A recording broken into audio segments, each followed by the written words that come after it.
Assalamualaikum warahmatullahi wabarakatuh. Bismillahirrahmanirrahim.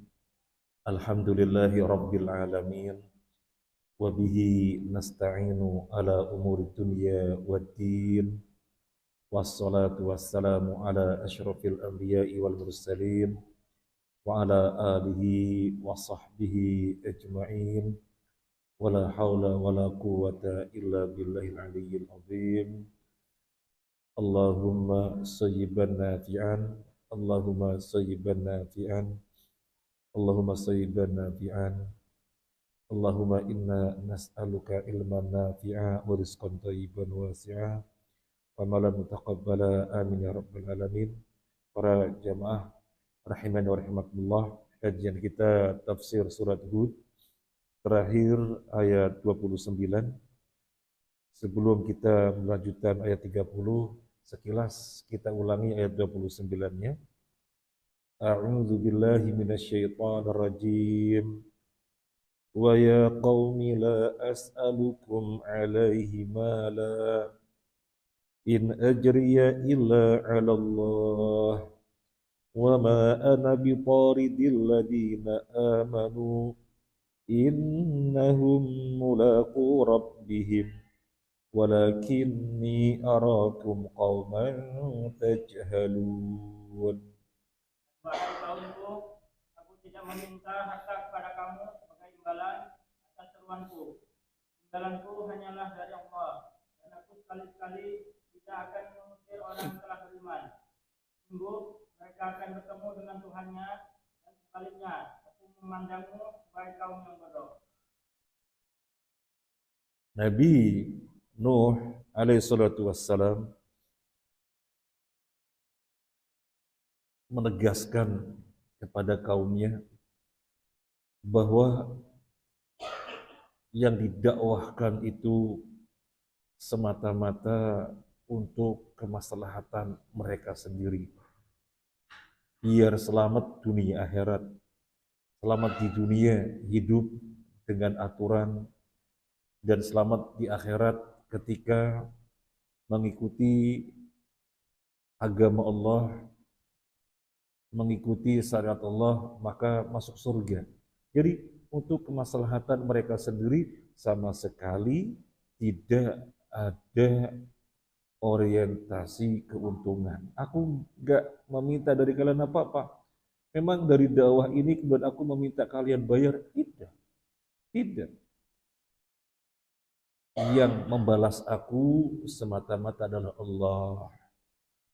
Jadi Nabi Nuh mengajak mereka berpikir, ini orang semangat sekali berdakwah, memang ada keuntungan materi. Mereka berpikir, gak ada sama sekali, karena memang tidak pernah minta, dan memang bukan itu tujuan, berarti semata-mata untuk kemaslahatan mereka. Kemudian di dalam ayat ini, ada makna mereka meminta Nabi Nuh untuk mengusir pengikut-pengikutnya. Karena pengikut-pengikutnya adalah orang-orang rendahan, orang-orang pinggiran. Dan itu yang menjadikan mereka memandang rendah Nabi Nuh, diantaranya adalah karena para pengikutnya adalah orang-orang lemah, orang-orang yang dikatakan oleh mereka nggak pakai mikir, langsung ikut saja. Usir mereka. Apa kata Nabi Nuh? Wa ma ana bitaridil ladina amanu. Nggak mungkin saya mengusir orang-orang yang beriman. Dan sudah kita bahas secara panjang lebar pada pertemuan yang lalu. Nggak mungkin aku mengusir orang yang beriman. Orang yang beriman itu nanti akan berjumpa dengan Allah. Kenikmatan yang paling tinggi. Justru aku melihat kalian sebagai orang-orang bodoh. Kata Nabi Nuh, justru aku melihat kalian sebagai orang-orang bodoh. Yang pertama, menolak kebenaran, itu bodoh. Yang kedua, nyuruh ngusir orang-orang yang beriman. memang kebenaran didasarkan pada ketidakpunyaan, pada kemiskinan. Kok disuruh mengusir orang-orang yang lemah? Ini bodoh. Kebenaran tidak didasarkan pada lemah atau kuatnya orang. Kemudian yang ketiga, kalian menyembah apa? Menyembah sesuatu yang kalian bikin. Masa sesuatu dibikin kemudian kalian sembah? Itu kebodohan. Jadi saya memandang kalian justru sebagai orang-orang bodoh. Dan para orang-orang yang kalian pandang hina, rendah, miskin, dhaif, yang mengikuti aku sebagai orang-orang beriman, justru mereka akan bertemu dengan Tuhannya nanti, itu balas saja di akhirat. Jadi mereka orang-orang mulia. Gak mungkin aku usir. Gak mungkin aku usir. Nah, ini pada pertemuan yang lalu ringkasnya seperti itu yang kita sampaikan. Sedikit kita lebarkan. Bahwasanya nanti di surga, penduduk surga akan melihat Allah Azza wa Jalla. Dan Nabi SAW memberikan perumpamaan. Innakum satarawna rabbakum. Kalian akan melihat Tuhan kalian. Kama tarawna al-qamar lailatal badri. Sebagaimana kalian melihat bulan purnama tanpa berdesak-desakan. Selanjutnya hadis ini. Ini perumpamaan dari Nabi Sallallahu Alaihi Wasallam bagaimana penduduk surga melihat Allah yang merupakan kenikmatan tertinggi di surga, kenikmatan melihat Allah. Yang mau kita bahas adalah yang namanya melihat itu matanya tertuju kepada suatu arah apa tidak. Dan Nabi menggambarkannya bagaimana? Seperti melihat bulan purnama. Seperti melihat bulan purnama, artinya jelas sekali, tanpa berdesak-desakan. Tanpa berdesak-desakan. Artinya bukan satu yang sama. Mana. Nah, kalau begitu harus berdesak-desakan. Jadi seperti melihat bulan purnama, tanpa berdesak-desakan. Artinya melihatnya dengan sangat gamblang sekali. Yang namanya melihat tertuju pada suatu arah. Arahnya kemana? Ke atas. Sebagaimana Nabi kasih perumpamaan melihat bulan purnama, melihat ke atas. Jadi di mana Allah? Allah di atas. Terlalu banyak ayat yang menunjukkan dan hadis yang menunjukkan Allah di atas. Sampai Ibnu Qayyim menyebutkan kurang lebih ada 2000 dalil yang menyebutkan Allah di atas. Yang kemudian mereka tidak percaya, kok dikatakan di atas? Kok dikatakan di atas? Berarti butuh pada suatu arah. Arah itu makhluk. Masa Allah butuh makhluk? Masa ditunjuk begini ke atas? Berarti butuh arah. Berarti terkait dengan arah. Jadi sekian banyak dalil yang menunjukkan Allah di atas. Mereka tolak dengan dalih. Jangan pernah menyamakan Allah dengan makhluknya. Siapa yang pernah menyamakan Allah dengan makhluknya? Kita mengatakan, kita meyakini Allah di atas sebagaimana Allah menginformasikan dirinya demikian di atas. Sesungguhnya merekalah yang terjebak menyerupakan Allah dengan makhluk. Karena mereka sudah memiliki pemahaman terlebih dahulu. Oh, di atas, berarti kayak makhluk di atas gitu. Jadi justru mereka yang terjerumus ke dalam penyerupaan Allah dengan makhluk. Seperti misalnya tangan, jangan diterjemahkan tangan. Jangan dipahami tangan. Masa Allah punya tangan? Berarti kayak manusia dong. Jadi justru mereka yang maunya tidak menyamakan Allah dengan makhluk, tetapi justru mereka yang terjebak menyamakan Allah dengan makhluk. Karena ketika mereka mengatakan, jangan mentakwil tangan dengan tangan, nanti menyamakan Allah dengan makhluk. Jadi mereka sudah memiliki pengertian tersendiri, tangan sebagaimana yang mereka kehendaki, kemudian jangan seperti itu. Ini kan namanya mengkiaskan Allah dengan makhluk. Jadi sesungguhnya mereka sudah terjebak di dalam menyerupakan Allah.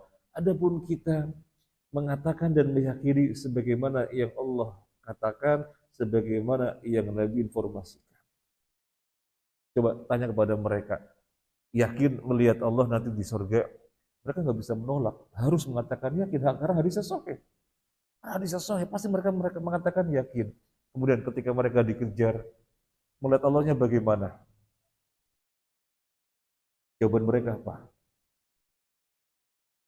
Kalau Mu'tazilah jujur. Kalau Mu'tazilah jujur. Jujur bagaimana? Dari awal Mu'tazilah mengatakan Allah tidak ditanyakan di mana. Dan jangan pernah menanyakan Allah di mana. Allah tidak di atas, tidak di mana-mana, tapi Allah ada di mana-mana. Ketika disampaikan kepada Mu'tazilah, bagaimana tentang hadis melihat Allah?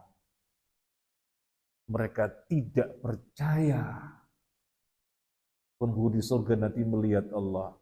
Artinya jujur dengan konsep yang dibangun dari awal bahwasanya Allah tidak di atas. Kemudian ketika dihadapkan pada hadis tentang penghuni surga yang melihat Allah dan Nabi umpamakan seperti melihat bulan purnama, mereka nggak bisa menjawab. Akhirnya harus komitmen agar sesuai dengan konsep awal, nggak melihat Allah di surga. Akhirnya menyelisih hadis itu sendiri. Orang Asy'ariyah bingung. Orang Asy'ariyah bingung karena sudah punya konsep jangan mengatakan Allah di atas. Ketika di hadapan hadis ini bahwasanya penghuni surga akan melihat Allah, mereka yakin percaya karena itu hadis nggak bisa ditolak, hadis sesuai. Gimana melihatnya? Ya nggak gimana-gimana. Nggak gimana-gimana. Apa muter-muter begini karena di mana-mana. Yang namanya melihat Allah, Nabi informasikan seperti melihat bulan purnama. Akhirnya mereka mengatakan, ia tidak melihat ke suatu arah. Loh, melihat Allah dengan gamblang kok tidak melihat kepada suatu arah. Kalau tidak melihat kepada suatu arah berarti mimpi. Dan ini bukan mimpi. Nah, itulah para jamaah. Jadi, suatu akidah ketika dipahami semata-mata dengan penalarannya, tidak dipahami sebagaimana para sahabat memahami, sebagaimana Nabi telah jelaskan, yang diambil oleh para sahabat sebagai ilmu, akhirnya mereka membuat kontradiksi pada konsep-konsep mereka sendiri. Itu akibatnya.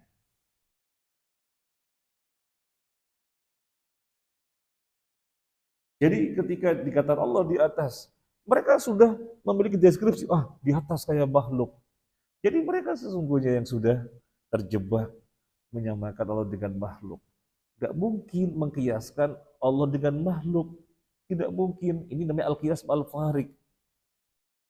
Pengkiasan sesuatu dengan sesuatu itu ketika ada kemiripan, maka bisa dikiaskan. Orang Indonesia zakat fitrahnya pakai apa? Beras. Dikiaskan dengan apa? Dengan korma. Sama-sama ada kemiripan sebagai makanan pokok. Itu namanya kias. Lah, gimana mengkiaskan Allah dengan makhluk? Ketika Allah punya tangan, jangan begitu. Nanti menyamakan Allah dengan makhluk. Mereka sudah punya gambaran tangan sebagaimana yang mereka kehendaki. Ini namanya mengkiaskan Allah dengan makhluk. Maka mereka harus jujur. Allah sudah berfirman, "Fala tadribu lillahil amthal, innallaha ya'lamu antum la ta'lamun." Jangan membuat perumpamaan-perumpamaan untuk Allah. Sesungguhnya Allah mengetahui kalian yang tidak tahu. Kalau mau kita lihat, dalil-dalil sangat banyak. Misalnya, a'amintum man fis sama. Apakah kalian merasa aman terhadap zat yang di atas? Mau dipahami apa? Yakhafuna rabbahum min fawqihim. Para malaikat takut kepada Allah yang berada di atas mereka. Ta'rujul malaikat waruh ilaihi fi yaumin kana miqdaruhu 50,000 sanah. Para malaikat termasuk Jibril naik menghadap Allah di dalam sehari yang seperti 50.000 tahun. Kemudian malaikat asar tadi bergantian naik melaporkan amalan. Nanti subuh naik melaporkan amalan. Allah turunkan Al-Quran dari atas. Dan mereka dengan peringatan yang mereka miliki, biasanya 17 Ramadan, mereka menyebut peringatan apa? Apa artinya nuzul? Turun. Dari mana turun? Dari atas. Gak ada dalil mengatakan maji'ul Quran, tidak ada. Adanya nuzulul Quran. Kemudian Nabi SAW ketika haji wada, ini sudah kita sampaikan pada pertemuan lalu, bahkan sering.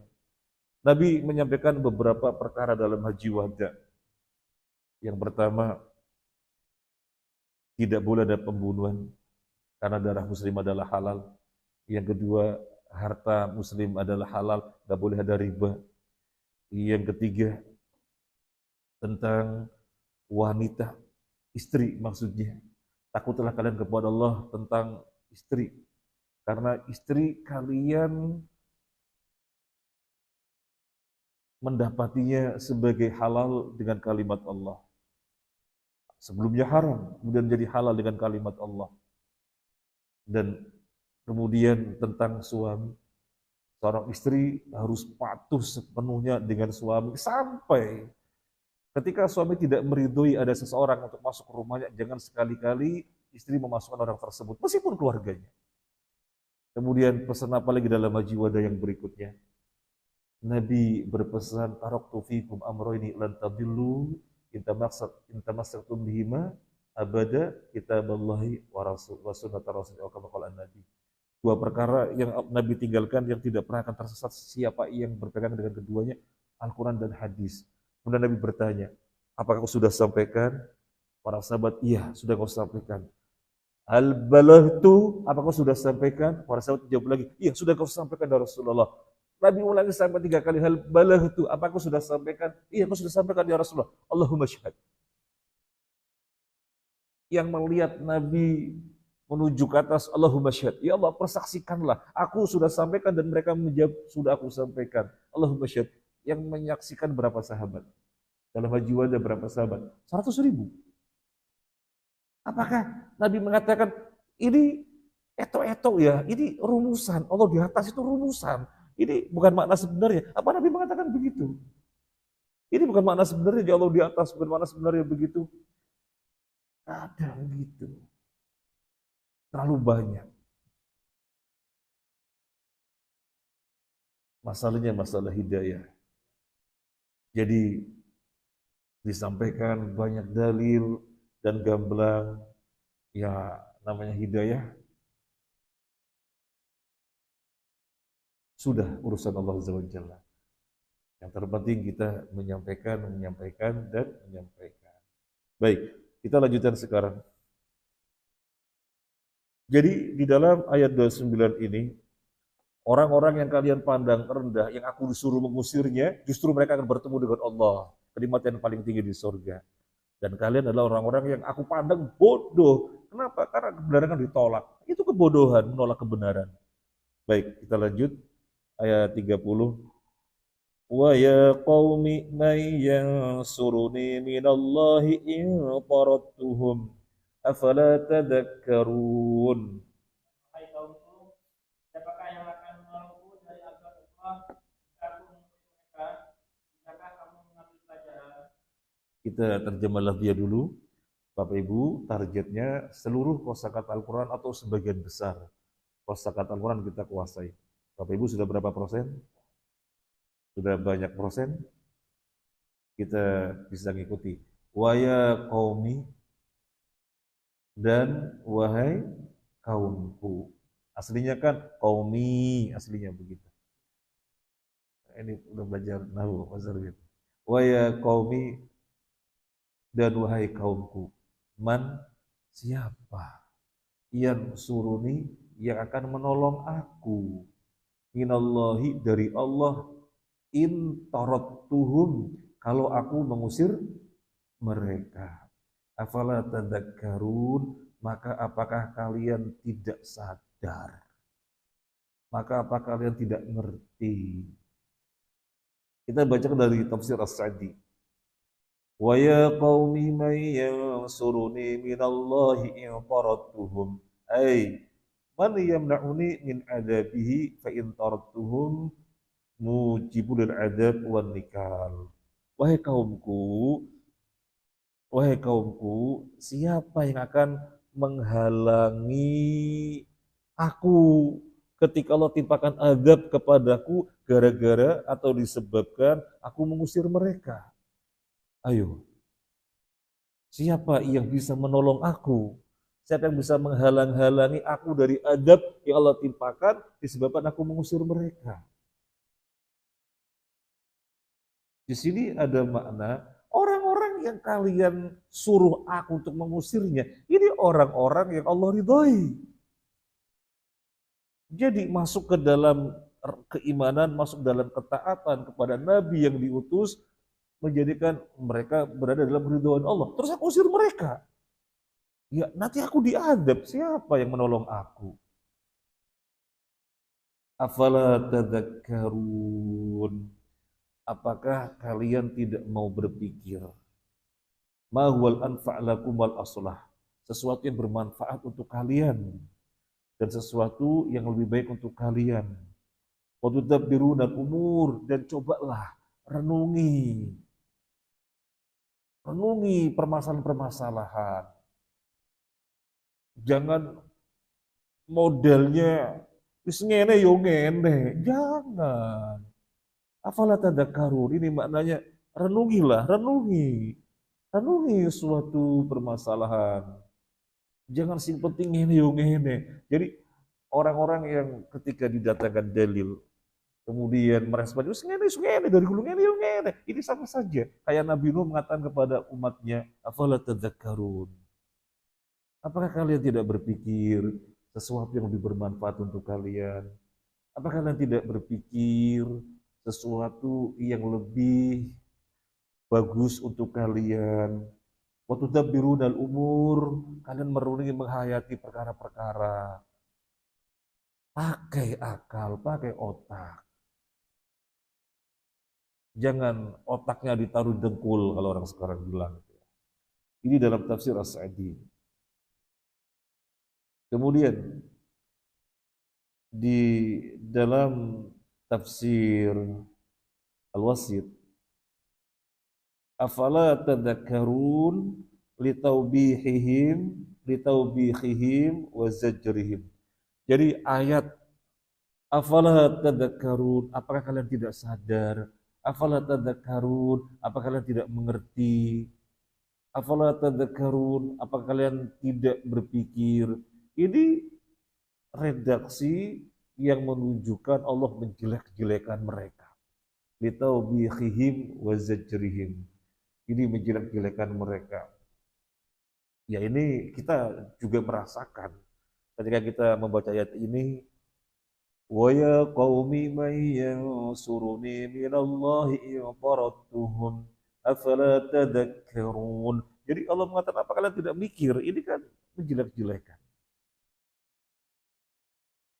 Atau misalnya seseorang dengan kawannya keliru, salah, padahal urusannya gampang, seharusnya tidak keliru. Urusannya mudah, sesungguhnya tidak sampai salah. Maka dia jengkel, mikir gini. Jadi dalam bahasa kita kan seperti itu. Kok nemen sih, kayak gini aja gak bisa. Ini kan perkara yang gamblang. Tuhan kita adalah Allah Azza wa Jalla, yang setiap orang diciptakan dengan fitrah meyakini Tuhannya adalah Allah. Jadi Nabi Nuh datang mendakwai mereka agar menyembah Allah yang sesungguhnya fitrah mereka telah membenarkan demikian. Kan perkara gamblang. Kok kemudian membantah, ngeyel, memusuhi, nyuruh ngusir orang beriman? Afala tadakkarun. Jadi di sini dalam tafsir Al-Wasit disebutkan litaubihihim wa zajrihim, untuk menjelek-jelekan mereka. Kemudian masih di dalam tafsir Al-Wasit dinukilkan sebuah penafsiran, afala tadakkarun anna lahum rabban yansuruhum in taradtuhum. Kalian suruh aku ngusir mereka. Ketahuilah ya, ketahui. Mereka punya Tuhan yang mereka imani, yang akan menolong mereka ketika aku mengusirnya.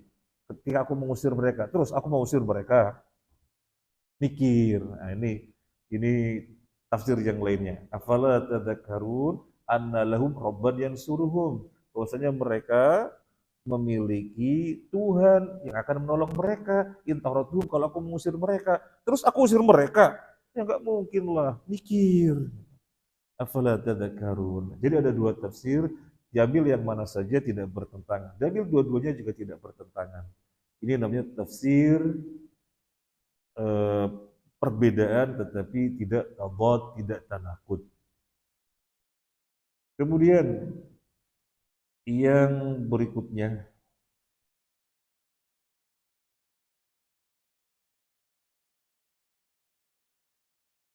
kita bacakan dari Ibnu Katsir. Sudah kita bacakan dari As-Sa'di, Al-Wasid, sekarang dari Ibnu Katsir. Kama sa'ala amsaluhum khatamar Rasul sallallahu alaihi wasallam ayatruda anhum jama'atan du'afa wal jalisu ma'ahum majlisan khasan. Anzalallahu ta'ala wala tatrudil ladzina yad'una rabbahum bil ghadati wal 'ashi yuriduna wajha. Al-An'am 52. Dalam Ibnu Katsir disebutkan yang dihadapi oleh Nabi Nuh, kejadian yang semacam itu juga pernah dialami oleh Nabi Shallallahu Alaihi Wasallam.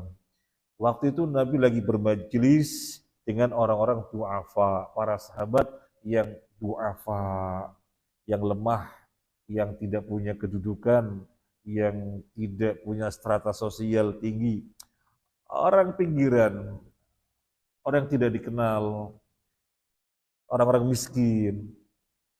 Nabi duduk dengan mereka bermajelis. Pembesar-pembesar Quraisy kemudian melihat Nabi, ini orang yang selama ini tersohor, dimuliakan, ternyata kok duduk-duduknya dengan orang rendahan.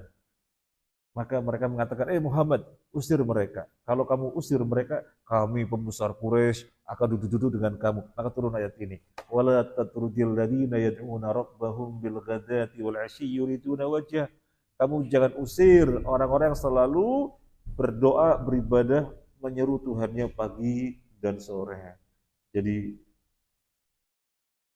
kemuliaan di sisi Allah tidak dilihat dari strata sosial. Kemuliaan di sisi Allah tidak dilihat dari banyak berlimpahnya harta, tidak dilihat dari apapun. Yang dilihat adalah ketakwaannya, keimanannya. Maka turun ayat yang khusus tentang pembelaan kepada orang-orang du'afa. Kamu jangan usir mereka. Orang-orang yang selalu menyeru Tuhannya di pagi dan sore hari. Ini dari tafsir Ibnu Katsir rahimahullah ta'ala. Untuk itu dari sini kita tentunya tadabbur. Demikian pula kita para jamaah. Demikian pula kita, meskipun kita merasa memiliki suatu lebih dari sisi harta misalnya, dari sisi kedudukan misalnya, dari sisi pangkat misalnya, atau dari sisi fisik misalnya, dan yang lain-lain yang intinya melihat dirinya ada kelebihan-kelebihan daripada di sekitarnya. Jangan sekali-kali meremehkan. Jangan sekali-kali meremehkan, karena itu pengertian sombong. Sombong itu pengertiannya ada dua. Batarul haqqi wa ghamtun nas. Menolak kebenaran itu sombong. Yang kedua ghamtun nas, meremehkan orang lain. Meremehkan orang lain. Jangan sekali-kali terbersit bahwasanya mereka rendah dan yang lainnya. Ya, tentunya terbersit, sadar sepenuhnya saya lebih banyak sisi harta, saya lebih kuat sisi fisik, saya lebih pintar sih. Ya, semuanya merasakan itu, karena itu kan perkara yang dirasakan. Tetapi yang dimaksud, jangan sekali-kali meremehkan orang lain. Jangan sekali-kali meremehkan orang lain. Karena kemuliaan di sisi Allah tidak dilihat dari rupa, dari zahir, dari apapun, tetapi yang dilihat adalah justru sesuatu yang di batin, yang tidak nampak, itu ketakwaan. Inna akramakum indallahi atqakum. Maka turun ayat yang langsung bela-belain orang duafa itu. Turun ayat yang langsung bela-belain orang duafa. Sampai Nabi ditegur. Nabi istihad, yang lebih baik adalah mendakwahi pemuka-pemuka Quraisy. Padahal nyata-nyata ketika itu ada orang pengen ngaji. Dia buta, datang pengen ngaji biar bertambah keimanannya. Tetapi Nabi beristihad mendakwahi orang-orang pembesar. Maka ditegur. Abasa wa tawalla dan seterusnya. Ini orang nyata-nyata mau ngaji, sudah jelas ada keimanan, mau ngaji, mau memperkuat keimanan. Ya ini lebih utama. Jadi dibelain oleh Allah Azza wa Jalla. Di mana Nabi ditegur. Ini penting sekali. Ini penting sekali. Ini perkara yang kita sebenarnya sudah tahu. Tetapi di dalam kenyataannya masih juga terjadi, ya mungkin sengaja atau tidak sengaja gitu ya. Mungkin sengaja tidak sengaja. Orang kemudian merasakan kurang dihormati. Iya sih, saya memang orang rendahan, dia kan orang berpunya. Ya, hati-hati, hati-hati. Misalnya kejadian di suatu majelis taklim, ada seorang jamaah datang, kemudian nyalamin, tetapi yang lainnya tidak diperlakukan dengan hangat sebagaimana 1, 2, 3, 4 orang tadi. Yang berikutnya dicuekin. Kita nggak tahu itu sengaja tidak sengaja, yang jelas mereka kemudian dapatkan pesan, kok ngono yo. Nah, jadi para jamaah Allah, hati-hati. Hati-hati. Kalau misalnya tidak menyengaja seperti itu, ya namanya tidak menyengaja. Tetapi kan khawatirnya kalau sengaja, berarti itu berbuat kesombongan. Itu berbuat kesombongan. Para jamaah rahimakumullah, kepada semua orang, Nabi itu bersikap sangat hangat sekali, dan kalau berjabat tangan, mandengin orang yang jabat. Assalamualaikum, waalaikumsalam warahmatullahi. Hangat sekali kepada semuanya. Di dalam hadis Abdullah bin Al-Harith yang dikeluarkan oleh Imam Ahmad, juga oleh Imam At-Tirmidzi, hadisnya sahih, dinyatakan oleh Syekh Al-Albani, ma ra'aitu ahadan aktsara tabassuman min Rasulillah sallallahu alaihi wasallam. Kata Abdullah bin Al-Harith, aku tidak pernah berjumpa dengan orang yang sumeh melebihi Nabi sallallahu alaihi wasallam. Kemudian di dalam hadis Jarir bin Abdullah, dia mengatakan, hadis ini dikeluarkan oleh Imam At-Tirmidzi dan dinyatakan sahih oleh Syekh Al-Albani, ma hajabani Rasulullah sallallahu alaihi wasallam mundu aslamtu wala ra'ani illa tabassama. Rasulullah sallallahu alaihi wasallam tidak pernah menutup dari aku, enggak pernah menutup diri dari aku. Jadi enak sekali ketemu itu enak, enggak pernah menutup diri, enggak pernah menghindar. Dan aku tidak pernah berjumpa dengan beliau kecuali mesti senyum. Ini Jarir bin Abdullah. Kemudian Ali radhiyallahu anhu meriwayatkan, juga Hindun bin Abu Halah juga meriwayatkan, saudarinya Khadijah. Keduanya meriwayatkan persis sama. Karena Rasulullah sallallahu alaihi wasallam daimal bisyri. Nabi sallallahu alaihi wasallam Daim, apanya daim? Terus menerus, daim, bisyri, kepada semua orang. Artinya pada imal bisyri, hangat dengan semuanya. Tidak hangat dengan sebagian, dingin kepada sebagian lain. Enggak. Itu butuh latihan. Itu butuh latihan. Memang kecenderungan orang ini kan mengelompok kepada orang yang levelnya sama. Kemudian ketika dengan orang yang levelnya tidak sama, rasanya kurang nyaman. Barangkali secara perasaan begitu, tetapi kita ada agama. Yang didahulukan agama. Sehingga dengan siapapun hangat kayak Nabi daimal bisyri, dengan siapapun. Allahu Akbar. Kalau misalnya kita masih hangat dengan sebagian, dingin dengan yang lainnya, maka perlu terus berlatih. Kemudian kelanjutan riwayat ini, sahlal khalqi, orangnya mudah. Gimana penjelasan orang muda? Orang muda itu begini, misalnya, Mas Riki, minta tolong temui Bapak Fulan. Siap, kayak senang sekali. Kenapa? Karena beliau merasakan Bapak orangnya enakan, gampang. Suatu ketika misalnya, Mas Riki bisa menemui Bapak ini. Bapak yang mana? Ini. Enggak, kenapa? Wah, enggak, sulit. Nah, berarti orangnya belum mudah. Ya. Karena orang mau menemui enggak dengan rasa plong. Mau menemui kayak mikir-mikir, berarti belum mudah. Nabi itu orangnya sahlal khalqi. Orangnya mudah. Layyinal janib. Perangainya lembut. Laisa bifadzin. Orangnya tidak kasar. Walau ghalidh, tidak kasar juga. Kita sangat ingat sekali pengajaran langsung dari seorang syekh yang bernama Syekh Muhammad bin Abdul Aziz Al-Khudairi. Waktu itu kita dorong dengan beliau 1 pekan.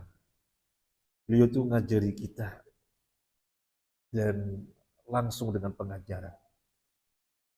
Ketika datang dari ruangannya menuju kita di meeting hall, kemudian beberapa kita kan belum di ruangan, di luar gitu, menunggu beliau datang. Gimana cara menjabat tangannya? Pertama salam, assalamualaikum, waalaikumsalam warahmatullahi. Disalami satu, kifhal, insyaallah, ente khair, kifhal. Tidak, ke satunya lagi, pandengin, kifhal. Udah selesai, berpindah ke satunya lagi dipandengin. Jadi berjabat tangan itu dipandengin orang yang menjabat. Jadi assalamualaikum, salam, assalamualaikum, salam itu ya. Jadi jangan dipandengin. Assalamualaikum, waalaikumsalam warahmatullahi wabarakatuh. Pindah ke yang satunya lagi, ke yang satunya lagi. Kadang-kadang dijumpai orang datang ngejak assalamualaikum, salam. Gak begitu. Jadi ini bentuk daimal bisyri. Hangat dengan siapapun. Hangat dengan siapapun. Baik, yang berikutnya di dalam hadis Abdullah bin Mas'ud radhiyallahu an, Nabi sallallahu alaihi wasallam bersabda, "Haruma 'alan nari kullu hayyinin layyinin sahlin qaribin minan nas." Haram masuk neraka. Loh, siapa yang haram masuk neraka?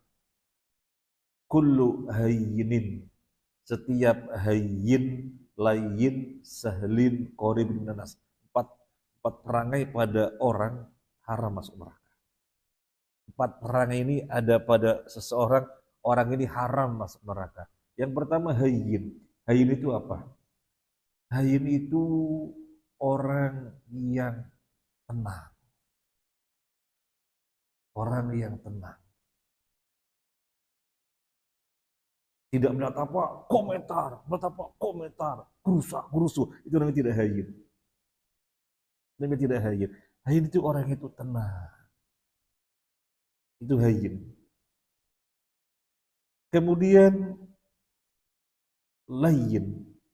Layyin itu lembut. Orangnya lembut. Tidak kasar.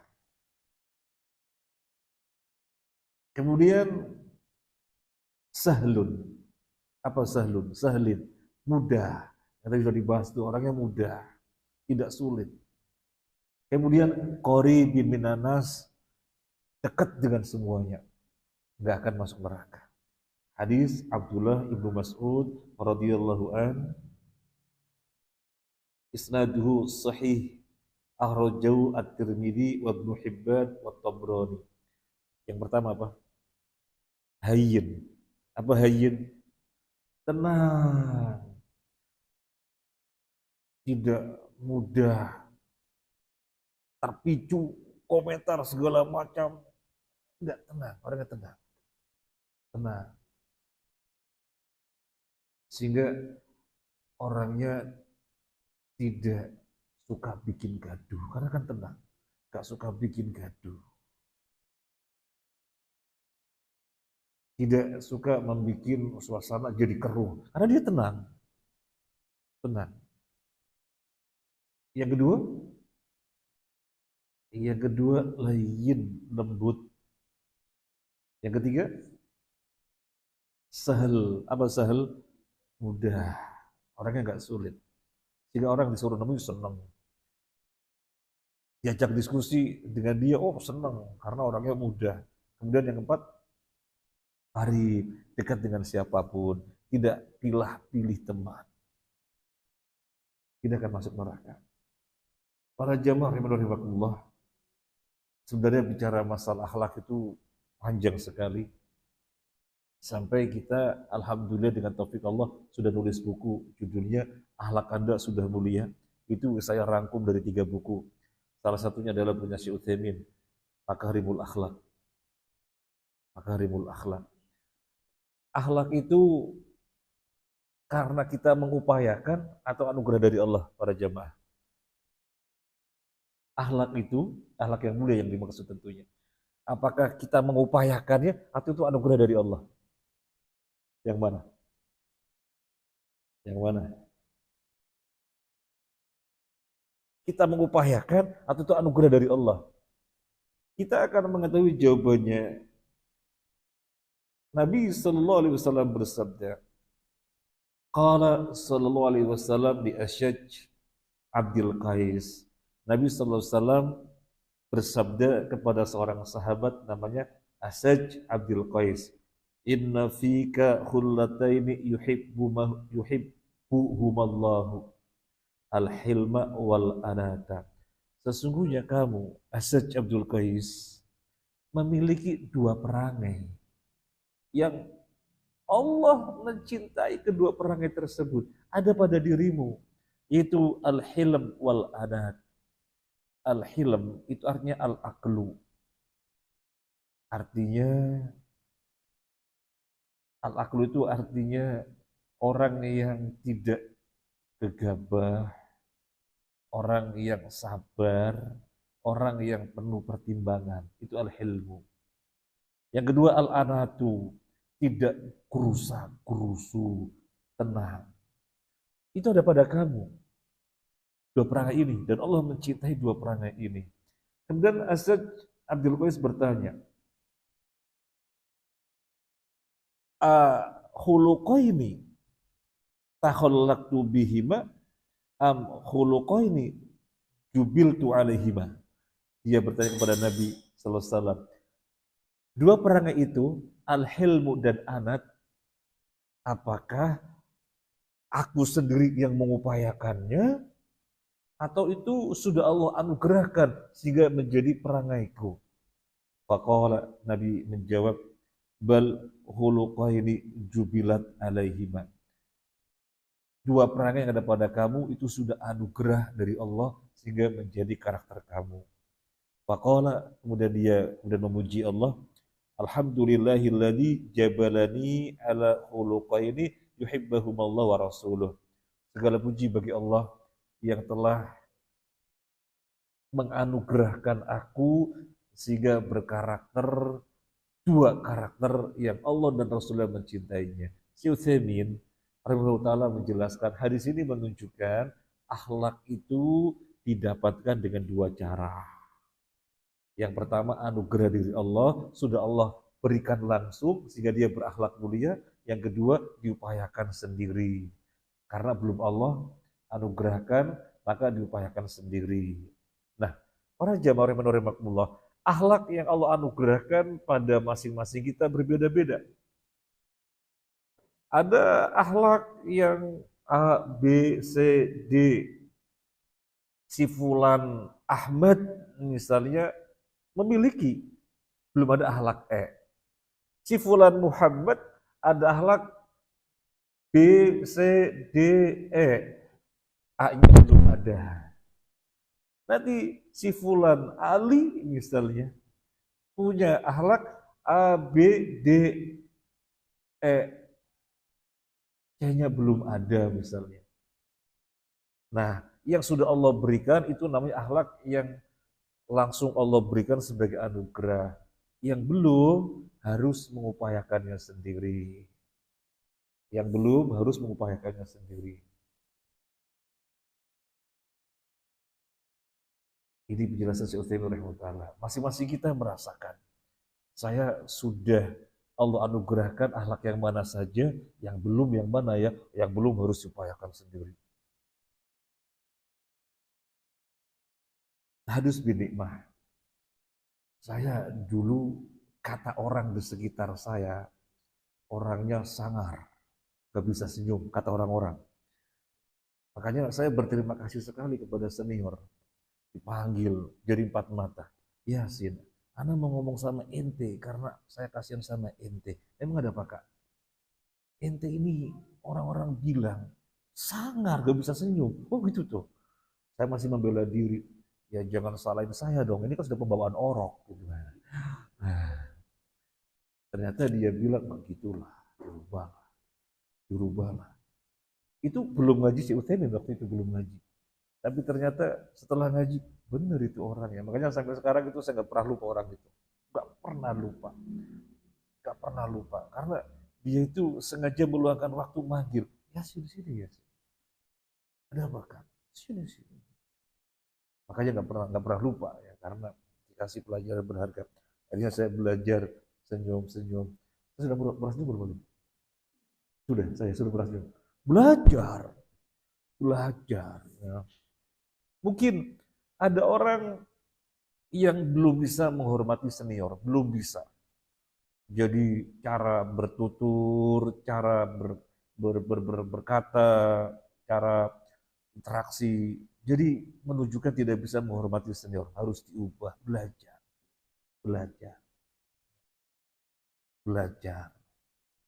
Kemudian ada orang mungkin bakhil itu akhlak yang buruk. Gimana caranya? Ya dobrak dirinya biar gak bakhil.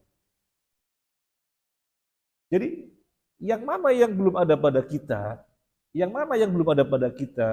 kita mesti mengupayakannya sendiri. Nah, ketika sudah berhasil, karena kita mengupayakannya sendiri, jadi akhlaknya namanya tatobur, akhlak baik yang diupayakan. Kalau tanpa mengupayakan, di mana Allah sudah anugerahkan, namanya tobar. Akhlak yang sudah Allah anugerahkan itu tobar. Kalau mengupayakan sendiri namanya tatobu. Nah, kalau ditanya sekarang, mana yang lebih baik? Tobar yang sudah Allah anugerahkan atau tatobu yang kita mengupayakannya? Kita memiliki akhlak tersebut karena kita mengupayakannya. Mana yang lebih baik? Mana yang lebih utama? Mana yang lebih utama? Kata Syekh Utsaimin, yang lebih utama adalah yang toba, yang sudah anugerah. Kenapa? Dari sisi dalam keadaan bagaimanapun, kapanpun, dimanapun, itu akhlak akan dengan sangat gampang keluar dari orang tersebut. Karena sudah menyatu dari awalnya. Tetapi kalau tatobu enggak, mesti diupayakan. Nah, sehingga dari sisi langsung keluarnya, langsung teraplikasikannya, maka yang toba, yang sudah dianugerahkan itu lebih utama. Tetapi dari sisi lebih banyak mana pahalanya, maka sisi tatobu, karena dia untuk mendapatkannya dengan perjuangan. Di sini yang belum bisa senyum siapa? Yang belum bisa senyum belajar senyum, ya biar sumeh gitu ya. Saya pernah melihat postingan dari Jepang, saya nggak saya simpan, nggak tahu masih ada apa nggak. Postingan dari Jepang, Itu di kampus, Mereka diajari murah senyum, caranya masing-masing mahasiswa dan mahasiswi dikasih cermin satu-satu, kemudian dikasih stick begini. Kemudian pipinya saya ditarik-tarik. Sampai gini dilatih biar murah senyum. Mereka mungkin nggak tahu itu ajaran Islam. Taunya ya secara budaya bagus murah senyum. Islam mengajarkan. Baik para jamaah Allah yang terakhir. Yang terakhir. Akhlak itu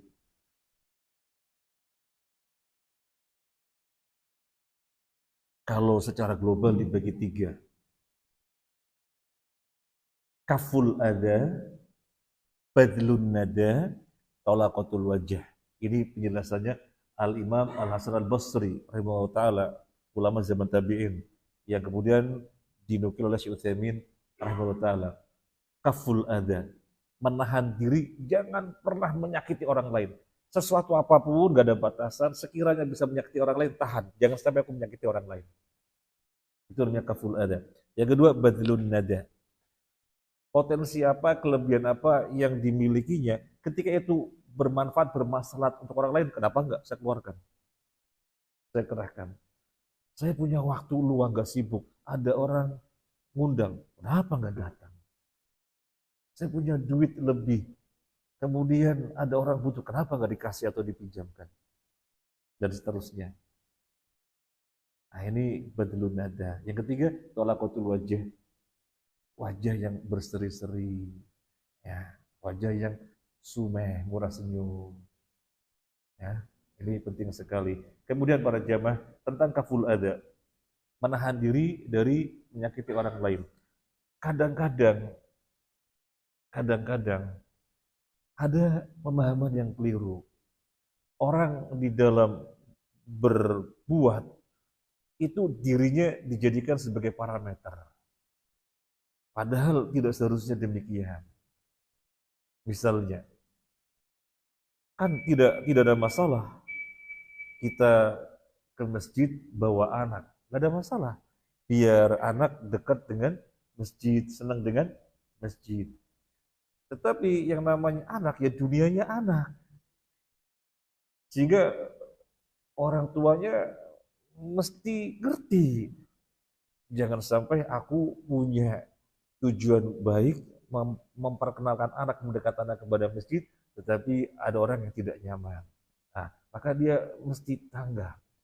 Misalnya ketika majelis taklim, anak-anaknya duduk dengan dia. Sehingga kalau gimana-gimana terkontrol. Begitu. Dengan begitu, dua tujuan tercapai. Yang pertama, mengenalkan anak kepada masjid. Yang kedua, tidak sampai membuat yang lainnya tidak nyaman. Nah, itu penting sekali. Jadi, jangan sampai misalnya orang tuanya nyaman ngaji, ya ngaji harus nyaman. Tetapi anaknya di mana-mana sudah mau tahu, pokoknya saya ngaji. Ini namanya tidak kaful ada. Tidak menahan diri dari hal-hal yang bisa mengganggu orang lain. Semacam ini masih banyak para jamaah. Dan saya tidak jarang mendapatkan laporan semacam ini, tidak jarang. Di banyak majelis taklim terjadi seperti ini. Ustaz, ini gimana sih kita mau tegur biar orang tuanya itu gak bawa anak, ya tidak mungkin. Mereka juga butuh ngaji, tapi ketika datang ya kayak nggak ngerti gitu loh. Anaknya kemana-mana, acak-acak makanan, anaknya kemana-mana, wah apa bongkar-bongkar apa dan seterusnya. Nah, orang tuanya yang keliru. Orang tuanya harus paham. Akhlak itu ada kaful ada. Menahan diri, jangan sampai mengganggu, menyakitkan orang lain. Jadi ini penting sekali. Kadang-kadang orang itu melihatnya hanya dirinya. Saya bawa anak kan biar anak didekatkan kepada masjid. Ada apa orang ketika gak nyaman? Ya salah sendiri, kenapa mereka gak nyaman? Oh, tujuannya bagus kok, biar mendekatkan ke masjid. Ini keliru. Ini keliru. Jadi lihat dua sisi, dirinya dan orang lain. Wong ada orang sholat. Boleh nggak kita baca Quran keras-keras? Nggak boleh. Padahal sholat. Dan kita baca Quran keras-keras tidak boleh. Nabi menegur orang yang demikian. Baik, jadi ayat ayat 30 ini kita banyak lebarkan ke bab akhlak, di mana Nabi Nuh disuruh mengusir orang-orang lemah, Nabi Nuh membelain mereka bahwa saya di sisi Allah kemuliaan bukan karena status sosial dan yang lainnya, tetapi karena kemuliaan adalah takwa, kemuliaan adalah keimanan. Semoga bermanfaat. Terima kasih dan mohon maaf atas hal-hal kurang berkenan. Subhanakallahumma wa bihamdika asyhadu an la ilaha illa anta astaghfiruka wa atubu ilaik. Assalamualaikum warahmatullahi wabarakatuh.